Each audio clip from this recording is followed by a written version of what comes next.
Për plot 4 orë, Këshilli Bashkiak i Vlorës u përfshi nga debatet dhe diskutimet për pikat e renditës të paraqitura nga administrata e bashkisë në mbledhjen e kësaj të hëne.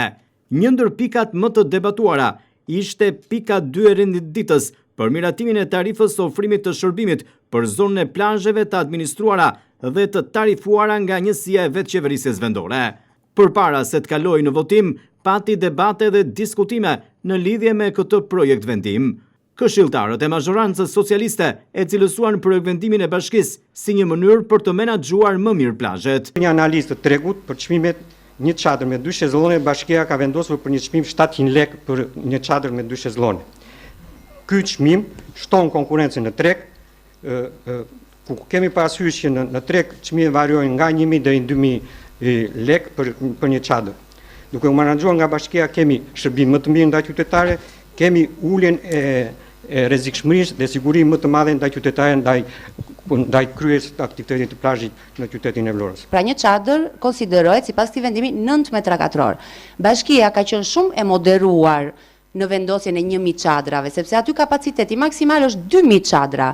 Pra, kjo për të thënë që ndërmjet çadrave ka një hapësirë të lirë publike, në të cilën qytetari nuk ka shërbimin e shezllonit dhe të çadrës, por mund të bëj plazh sipas dëshirës së tij, i pa tarifuar.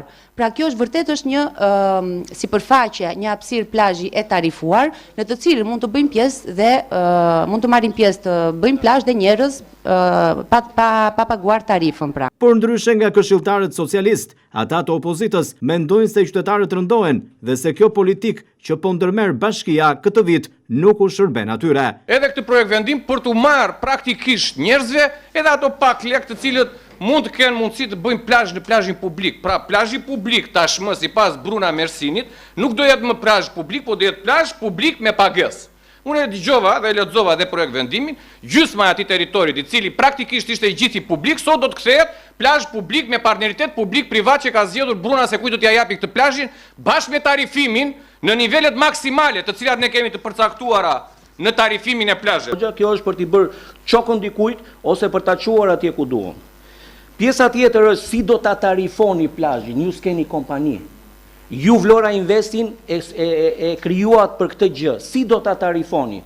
Kush do ta pres faturën e kasës fiskale? Për 2 javë ju do bëni plazhin. Ku do tarifohet? Kush do ta pres faturën? Si do funksionojë? Kompania nuk është. Bashkia vetvetiu nuk mund të vëjë një kazë të pres si bashki. Duhet të ketë një kompani SHA apo SHPK që do ta gjenerojë këtë biznes. Ju se keni atë kompani, sepse nuk e ka certifikuar as prefekta dhe nuk e regjistroni dot ÇKB. Pas debateve e diskutimeve me shumicë votash, Këshilli Bashkiak miratoi propozimin e këshilltarit Gjergj Nika për tarifën 500 lekë të plazhit publik përkundrejt 700 lekëve që kishte kërkuar Bashkia e Vlorës. Për 5.000 lekë propozimi i zotit Nika kalon në votim për 5.000 lekë tarifa e plazheve publike.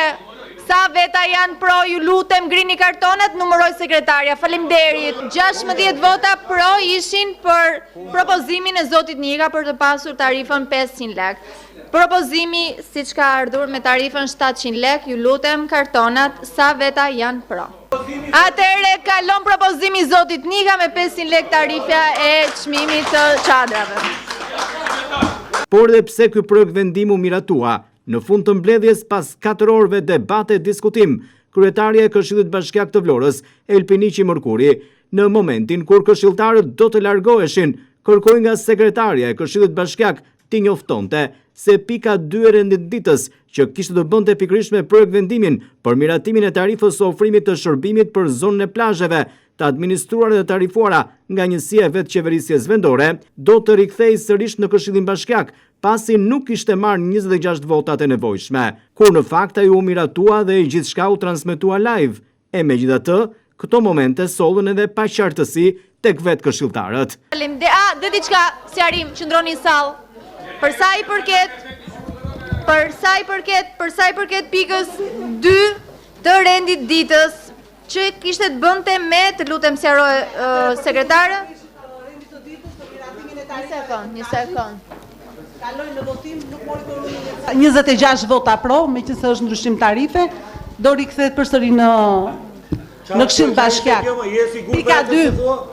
Je sigurt për atë që thua ligjërisht që Ligjërisht dhe shko ku të duash Gjeçnika, do 26 është ndryshim në buxhet, është ndryshim tarife, është 26 vota pro siç kërkon çdo gjë që kaluam deri tani. Kërkon 26, pranuam kërkesën tënde, kaloi në votim. More vota të majta të djathta, do ri përsëri në Këshill Bashkiak për të marrë 26 votat, e caktuara me ligj. Një ndër pikat e diskutuara dhe debatuara në këtë mbledhje ishte edhe përcaktimi vendqëndrimit të mjeteve, për të cilat janë vendosur masa administrative gjoba për shkelje të kodit rrugor. Nga korespondenca e bërë me ASHK-n, është bërë e mundur që kjo sipërfaqe të jetë në zonën e verit të hidrovorit. ASHK-ja ka lëshuar kartel të pasurisë të paluajtshme dhe bëhet fjalë për një sipërfaqe toke rreth 6200 metër katror, e cila është në gjendje të lirë. Në këtë sipërfaqe toke do të vendosen ato mjete të cilat do të konstatohen me shkelje. Mund të vihet shumë thjeshtre që lloji i kësaj pasurie është pyll. Pavarësisht korrespondencës të cilën unë e lexova dhe që drejtoria përkatëse pretendon që nuk është në fondin e saj, për faktin që kjo në zyrën e regjistrimit pasurive të paluajtshme ka këtë lloj përcaktimi si pasuri e llojit pyll, do duhet me do e mos që të ndërmerren veprimet procedurale, administrative, korrespondenca me qarkun, miratimi për ndryshimin e llojit të pasurisë, sepse nesër për të marrë një leje apo për të lidhur një kontratë nuk mund të bëjmë ne, se pastaj bie që këtu tani ne të votojmë që sipërfaqet pyjore të kthehen në aktivitete private apo në aktivitete në funksion të Bashkisë Vlorë. Këshilli Bashkiak i Vlorës në mbledhjen e kësaj të hëne diskutoi dhe miratoi dhe projektvendimin për disa shtesa dhe ndryshime në vendimin e Këshillit Bashkiak numër 98 datë 27/11/2025 për miratimin e numrit të punonjësve të nivelit të pagave të Bashkisë së Vlorës, institucioneve të varësisë dhe funksioneve të deleguara.